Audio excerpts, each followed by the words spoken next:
Assalamualaikum warahmatullahi wabarakatuh. Di sini saya akan menyampaikan sedikit materi tentang strategi pembelajaran dan motivasi belajar. Ya, materi ini sebenarnya sudah disampaikan oleh Bapak Dr. Syihabuddin Said, MSI. Terima kasih Bapak sudah menerangkan kepada kami tentang materi ini. Di sini saya hanya sedikit mengulang saja materi dari Bapak Dr. Syihabuddin Said, MSI. Oke, kita akan langsung bahas tentang strategi pembelajaran dan motivasi belajar. Yang pertama adalah definisi dari strategi dan pembelajaran. Nah, apa itu strategi? Nah, strategi adalah pendekatan secara keseluruhan yang berkaitan dengan pelaksanaan gagasan, perencanaan, dan eksekusi sebuah aktivitas dalam kurun waktu tertentu. Sedangkan pembelajaran, di sini banyak sekali definisi yang disediakan oleh para ahli. Di sini saya hanya akan memberikan dua definisi, yaitu yang pertama dari Undang-Undang Nomor 12 Tahun 2012, di mana pembelajaran adalah proses interaksi antara mahasiswa dengan dosen, antara peserta didik dengan pendidik, dan sumber belajar pada suatu lingkungan belajar. Sedangkan menurut Dimyati dan Mujiono tahun 2009, pembelajaran adalah suatu kegiatan dosen atau pendidik secara terprogram dalam desain instruksional untuk membuat mahasiswa atau peserta didik belajar secara efektif yang menekankan pada penyediaan sumber belajar. Nah, dari dua pengertian ini, maka yang disebut sebagai strategi pembelajaran adalah yang pertama, komponen umum dari suatu rangkaian materi dan prosedur pembelajaran yang akan digunakan secara bersama-sama oleh dosen atau pendidik dan mahasiswa atau peserta didik selama proses pembelajaran berlangsung. Nah, ini dikemukakan oleh Dick dan Kerry tahun 2012. Sedangkan Darmayah tahun 2010 menerangkan bahwa strategi pembelajaran adalah pengorganisasian dari isi pelajaran, penyampaian pelajaran, dan pengelolaan kegiatan pembelajaran dengan menggunakan berbagai sumber belajar yang digunakan oleh dosen atau pendidik guna menunjang terciptanya proses pembelajaran yang efektif dan efisien.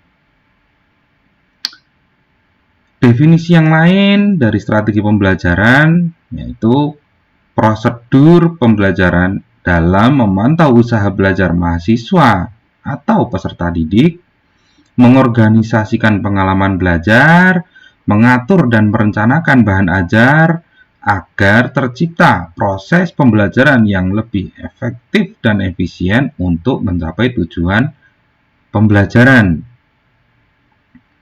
Nah, sehingga sangat penting untuk kita mengetahui tentang strategi pembelajaran supaya kita bisa memberikan rumusan acuan kegiatan pembelajaran, mencapai tujuan pembelajaran, menarik minat belajar dari peserta didik, serta memotivasi, mendorong, menggerakkan, membimbing, dan mengarahkan peserta didik.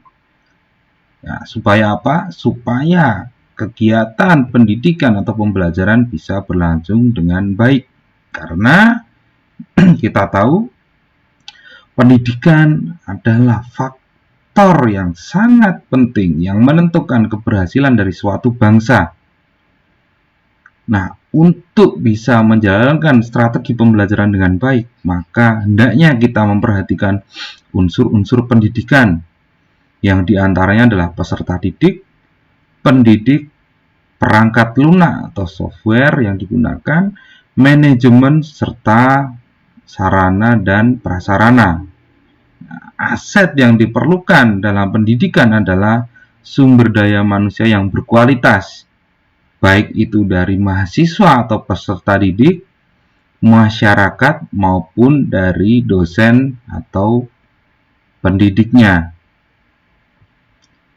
Nah, maka kita perlu ketahui jenis-jenis dari strategi pembelajaran. Yang pertama adalah SPI atau strategi pembelajaran inquiry. Nah, strategi pembelajaran ini adalah rangkaian kegiatan pembelajaran yang menekankan pada proses berpikir secara kritis dan analitis untuk mencari dan menemukan sendiri jawaban dari suatu masalah yang ditanyakan. Nah, strategi pembelajaran ini biasanya dilakukan melalui tanya jawab antara dosen dan mahasiswa.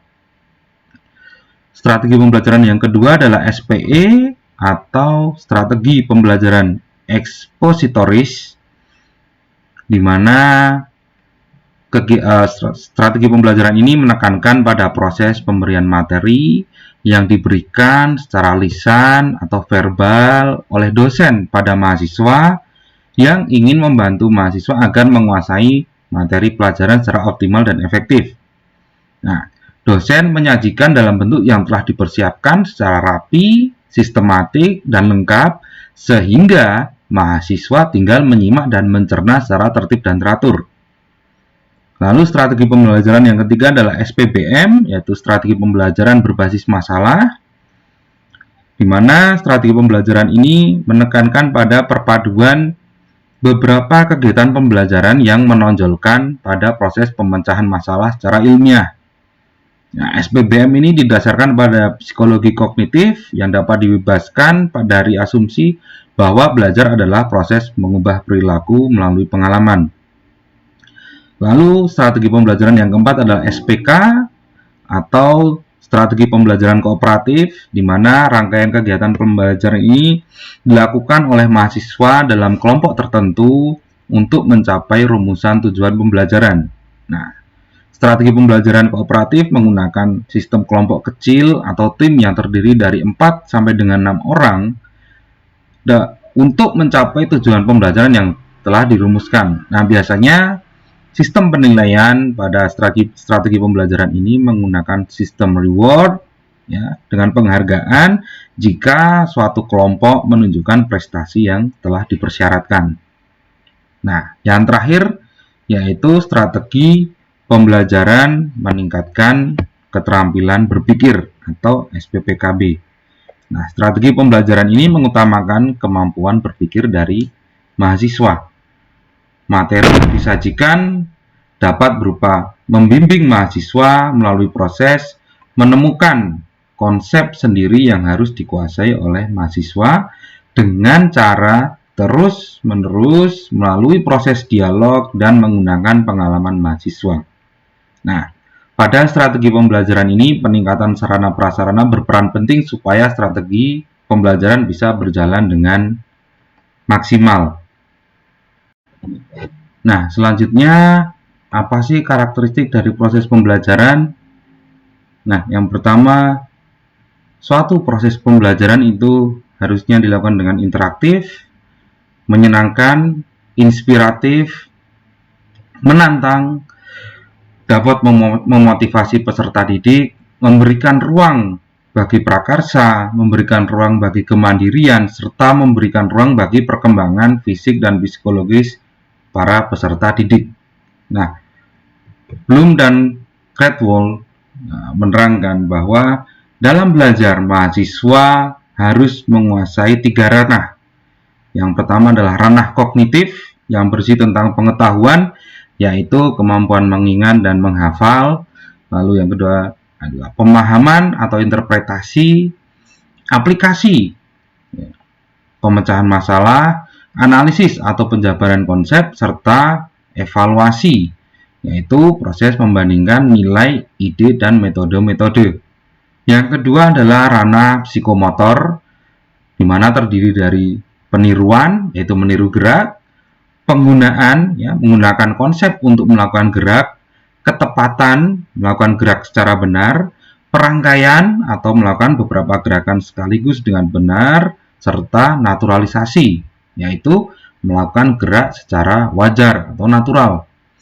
Lalu ranah yang ketiga atau yang terakhir adalah afektif, yang berisi tentang pengenalan, yaitu keinginan untuk menerima, sadar akan adanya sesuatu, merespon atau aktif berpartisipasi, penghargaan, ya, menerima nilai-nilai, loyalitas, lalu pengorganisasian, yaitu menghubungkan nilai yang dipercayai, serta pengamalan, ya, menjadikan nilai-nilai tersebut sebagai bagian dari pola hidup.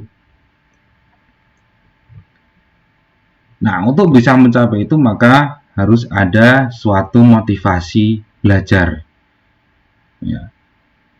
Apa itu motivasi belajar? Yaitu seorang siswa, mahasiswa, peserta didik itu belajar untuk didorong oleh kekuatan mentalnya. Ya, artinya di sini kekuatan mental itu berupa keinginan, perhatian, kemauan, dan cita-cita menurut Mujiono tahun 2009. Sedangkan Hamzah B. Uno 2008 menerangkan bahwa motivasi belajar adalah dorongan internal dan eksternal pada siswa-siswi, ya, dalam konteks ini adalah peserta didik yang sedang belajar untuk mengadakan perubahan tingkah laku pada umumnya dengan beberapa indikator atau unsur yang mendukung. Nah, apa sih ciri-cirinya motivasi belajar? Nah, Sardiman 2010 menerangkan bahwa yang pertama, tekun menghadapi tugas, artinya seorang peserta didik dapat bekerja secara terus-menerus dalam waktu yang lama, tidak pernah berhenti sebelum selesai. Yang kedua, ulet menghadapi kesulitan, tidak memerlukan dorongan dari luar untuk berprestasi sebaik mungkin. Artinya dia tidak cepat puas dengan prestasi yang telah dicapainya. Yang ketiga, menunjukkan minat terhadap bermacam masalah orang dewasa, ya, seperti masalah korupsi, masalah kriminalitas, amoralitas, lalu masalah-masalah keadilan, ya, masalah-masalah ekonomi, politik. Lalu yang keempat, lebih senang bekerja secara mandiri, cepat bosan pada tugas-tugas yang rutin. Ya, artinya di sini adalah hal-hal yang bersifat mekanis, berulang-ulang begitu saja, serta kurang kreatif. Ya, yang keenam, dapat mempertahankan pendapatnya apabila dia sudah yakin kalau dia benar akan sesuatu, lalu tidak mudah melepaskan hal yang diyakini itu, dan yang terakhir, senang mencari dan memecahkan masalah soal-soal. Nah, fungsi dari motivasi belajar. Yang pertama, sebagai pendorong untuk berbuat sesuatu dari setiap aktivitas yang dilakukan. Yang kedua, menjadi penentu arah perbuatan, yakni ke arah tujuan yang ingin dicapai. Yang ketiga, menyeleksi perbuatan. Yang keempat adalah pendorong usaha untuk mencapai suatu prestasi. Nah, tapi kita juga perlu mengetahui bentuk motivasi, bahwa motivasi setiap anak, dalam hal ini adalah mahasiswa atau peserta didik, itu berbeda-beda dan tidak timbul secara tiba-tiba. Motivasi itu harus kita tumbuhkan sebagai dosen supaya mahasiswa memiliki keinginan untuk belajar lebih jauh. Nah, bagaimana menumbuhkan motivasi belajar? Nah, di sini ada beberapa cara, ya, yang bisa kita gunakan dalam menumbuhkan motivasi belajar untuk mahasiswa kita. Yang pertama adalah memberi angka. Di sini dosen memerlukan unsur objektivitas dalam memberi nilai, yang hendaknya angka tersebut mencerminkan aspek kognitif, afektif, dan psikomotorik, ya, yang seperti diterangkan oleh Bloom dan Gradwell. Lalu yang kedua, dengan memberi hadiah atau reward. Nah, hadiah ini akan menjadi sangat menarik bagi mahasiswa sebagai motivasinya untuk melakukan sesuatu pekerjaan. Ya, hadiah ini akan menjadi penguat motivasi belajar dari mahasiswa. Yang ketiga adalah dengan kompetisi. Ya, baik secara individu maupun secara berkelompok, digunakan untuk merangsang menguatkan motivasi belajar. Nah, biasanya kalau individu yaitu dengan titel juara kelas, ya, kelompok yaitu dengan keikutsertaan atau memenangkan lomba-lomba. Lalu cara yang keempat yaitu dengan ego involvement, ya, menumbuhkan kesadaran dalam diri mahasiswa agar merasakan pentingnya tugas di sekolah atau di kampus dan menerimanya sebagai suatu tantangan, sehingga mahasiswa berusaha bekerja keras mengerjakan tugas tersebut dengan harga dirinya sebagai jaminan.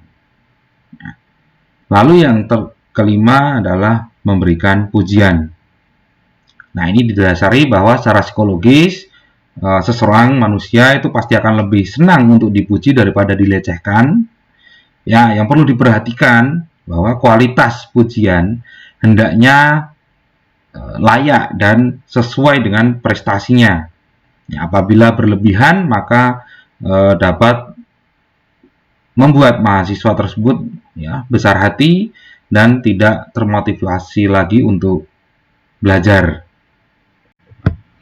Untuk bisa menumbuhkan motivasi belajar pada mahasiswa atau peserta didik kita, maka kita juga perlu untuk berkembang, ya. Pengembangan kompetensi dosen apa saja yang harus kita lakukan? Yang pertama adalah kemampuan untuk menguasai struktur dan konten mata kuliah yang kita ampu. Yang kedua, bagaimana kita membelajarkan mahasiswa tentang konten mata kuliah yang disesuaikan dengan karakteristik konten itu sendiri dan karakteristik mahasiswa yang, ya, ada di dalam kelas kita. Lalu yang ketiga, dosen mengenali pengetahuan tertentu untuk mengajar, serta seorang dosen dapat mensintesiskan dua pengetahuan, yaitu materi dan pedagogik, dengan cara analogi, ilustrasi, contoh, penjelasan, demonstrasi, strategi, dan memprediksi kemampuan serta kesulitan yang dialami oleh mahasiswanya. Nah, bagaimana kita menumbuhkan lingkungan belajar secara positif? Yang pertama dengan mengatur iklim belajar. Ya, buatlah perbedaan dari sejak awal pertemuan. Ya, buatlah sesuatu yang berbeda, ya, yang menarik perhatian mahasiswa. Dan yang kedua, mempersiapkan lingkungan fisik, yaitu berupa sarana dan prasarana pembelajaran. Lalu yang ketiga, lingkungan sosial sekitar tempat belajar. Ya, kita mengkondisikan lingkungan sosial sekitar tempat belajar, mengajar dengan menghubungkan dunia menggunakan teknologi informasi, mengembangkan strategi belajar yang menarik, serta menyiapkan kelas kecil dan kelas besar, ya. Bagaimana cara mengajar kita pada kelas kecil dan kelas besar tentu saja akan ada perbedaannya. Ya, perbedaan itu yang nanti akan menumbuhkan lingkungan belajar yang positif, ya. Bagaimana kita bisa men-set lingkungan belajar bagi mahasiswa atau peserta didik kita. Nah, dalam motivasi belajar dikenal adanya model ARCH yang terdiri dari attention, relevance, confidence, dan satisfaction. Nah, di sini akan saya bahas satu persatu. Yang pertama adalah attention atau perhatian. Perhatian ditimbulkan oleh elemen yang baru, aneh, kontradiktif, dan kompleks. Ini prinsipnya. Nah, bagaimana strategi untuk merangsang perhatian mahasiswa? Nah, yang pertama, kita bisa menggunakan metode penyampaian kuliah yang bervariatif, ya, dengan cara membuat kelompok diskusi, bermain peran, menggunakan simulasi, mencurahkan pendapat, ya, dengan demonstrasi atau studi kasus, serta metode-metode yang lain. Yang kedua dengan variasi media, ya. Apapun, kita bisa menonton film dengan yang berhubungan dengan mata kuliah kita atau yang lain untuk melengkapi penyampaian perkuliahan. Yang ketiga, bila tepat, gunakan humor dalam presentasi perkuliahan, misalnya pada pelajaran-pelajaran matematika, ya, pelajaran-pelajaran yang lain, kita sisipkan konteks humor. Yang keempat, gunakan peristiwa nyata sebagai contoh untuk memperjelas konsep yang diutarakan, ya. bisa menggunakan pengalaman-pengalaman kita, pengalaman-pengalaman penelitian, pengalaman-pengalaman di lapangan, serta gunakan teknik bertanya untuk melibatkan mahasiswa. Yang kedua, relevansi, ya, yaitu hubungan antara materi kuliah dengan kebutuhan dan kondisi mahasiswa. Ada motif pribadi, yaitu kebutuhan untuk berprestasi, kebutuhan untuk memiliki kuasa, dan kebutuhan untuk berafiliasi. Lalu ada motif instrumental, ya, bahwa keberhasilan suatu tugas adalah langkah untuk mencapai keberhasilan lebih lanjut. Serta yang ketiga adalah nilai kultural. Nah, apabila tujuan yang ingin dicapai sesuai dengan nilai yang dianut oleh mahasiswa dan kelompoknya. Nah, bagaimana strategi untuk menunjukkan relevansi perkuliahan? Ya. Yang pertama, sampaikan apa kemampuan mahasiswa setelah mempelajari kuliah tersebut. Berarti perlu menjelaskan tujuan instruksional. Nah, jadi Bapak Ibu bisa menjelaskan kemampuan apa yang ingin dicapai dari suatu mata kuliah yang Bapak dan Ibu ampu. Yang kedua, menjelaskan manfaat dari pengetahuan atau keterampilan yang dipelajari yang berkaitan dengan pekerjaan sebagai lulusan nanti. Serta yang ketiga adalah berikan contoh, ya, latihan atau tes yang berhubungan langsung dengan profesi tertentu. Nah, di sini Bapak dan Ibu bisa menggunakan studi kasus, ya, atau pengalaman lapangan yang pernah dialami oleh Bapak Ibu untuk ditularkan kepada mahasiswa. Lalu yang ketiga adalah confidence atau kepercayaan diri. Nah, strategi untuk meningkatkan kepercayaan diri yang pertama adalah memperbanyak pengalaman berhasil mahasiswa. Ya, ini biasanya dilakukan dengan mengurutkan materi dari yang paling mudah dulu sampai ke yang paling susah. Yang kedua, perkuliahan disusun dalam bagian yang lebih kecil. Ya. Lalu yang ketiga, meningkatkan harapan untuk berhasil dengan menyatakan persyaratannya, ya, tujuan instruksional dan kriteria tes pada awal kuliah ini perlu disampaikan sehingga mahasiswa memiliki kepercayaan diri yang tinggi bahwa dia akan memperoleh nilai yang baik, ya, atau mencapai keberhasilan yang dia harapkan. Lalu yang keempat adalah memungkinkan kontrol keberhasilan di tangan mahasiswa, yaitu dengan adanya kontrak perkuliahan. Yang kelima, tumbuh kembangkan kepercayaan diri mahasiswa, ya, dengan terus memberikan motivasi, ya, bisa dengan memberikan best practice, ya, dari pengalaman Bapak Ibu atau dari alumni lulusan yang sudah berada di dunia kerja dan sebagainya. Lalu yang terakhir adalah memberikan umpan balik yang konstruktif bagi mahasiswa. Lalu yang terakhir adalah satisfaction atau kepuasan. Nah, strategi untuk meningkatkan kepuasan yang pertama, gunakan pujian secara verbal dan umpan balik yang informatif, bukan ancaman atau sejenisnya. Lalu berikan kesempatan mahasiswa untuk segera mempraktekkan pengetahuan yang dipelajarinya. Yang ketiga, minta mahasiswa untuk membantu teman yang belum berhasil menguasai suatu keterampilan atau pengetahuan. Yang keempat, bandingkan prestasi mahasiswa dengan prestasinya sendiri di masa lalu atau standar orang lain, bukan dengan mahasiswa lain. Nah, dan tentu saja kita bisa menggunakan pendekatan-pendekatan lain dalam membangun motivasi belajar bagi mahasiswa atau peserta didik kita, ya, yaitu dengan keahlian atau expertise, empathy, enthusiasm, clarity atau kejelasan materi, kejelasan penyampaian, serta budaya tanggung jawab atau cultural responsiveness. Nah, sehingga kesimpulannya bahwa motivasi memang harus disesuaikan dengan kondisi, bidang, dan tingkat kesulitan yang dihadapi oleh peserta didik, kemampuan yang dimiliki oleh peserta didik, serta tujuan yang ingin dicapai. Nah, dalam proses pembelajaran tentunya dipengaruhi oleh faktor internal dan eksternal, di mana Faktor internal terdiri dari kemampuan, motivasi, perhatian, ingatan, lupa, retensi, dan transfer. Sedangkan pada faktor eksternal terdapat kondisi belajar, tujuan belajar, dan pemberian umpan balik. Nah, kita tahu sendiri Bapak Ibu bahwa tugas utama kita atau 3 kegiatan utama kita di perguruan tinggi, khususnya sebagai tenaga pendidik, adalah melaksanakan tridharma perguruan tinggi. Ya. Ada pendidikan dan pengajaran, penelitian, dan pengabdian kepada masyarakat.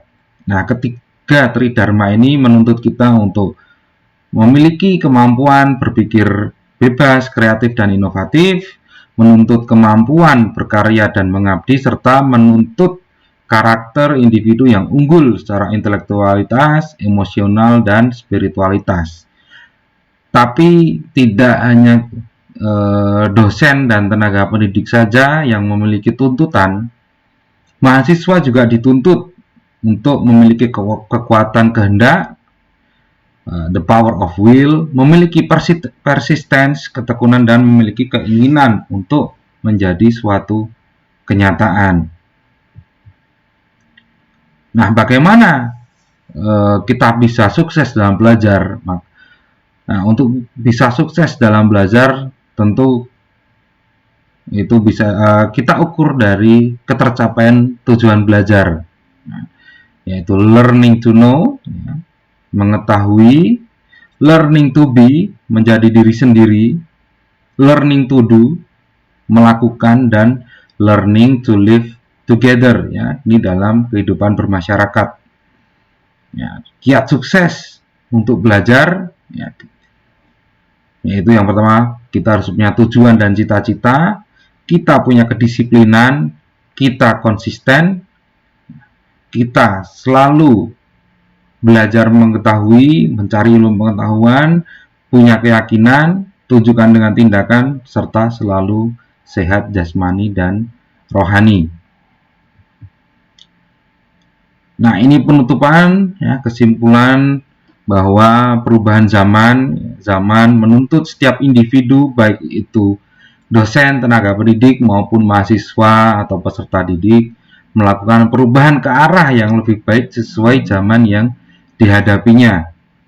Ya, kita dosen dituntut, ya, untuk bisa mengikuti perkembangan zaman, ya, penggunaan teknologi informasi dalam menyampaikan materi, menyampaikan ilmu, dalam mendidik, membimbing mahasiswa kita, yang tentu saja memiliki karakter zaman yang berbeda.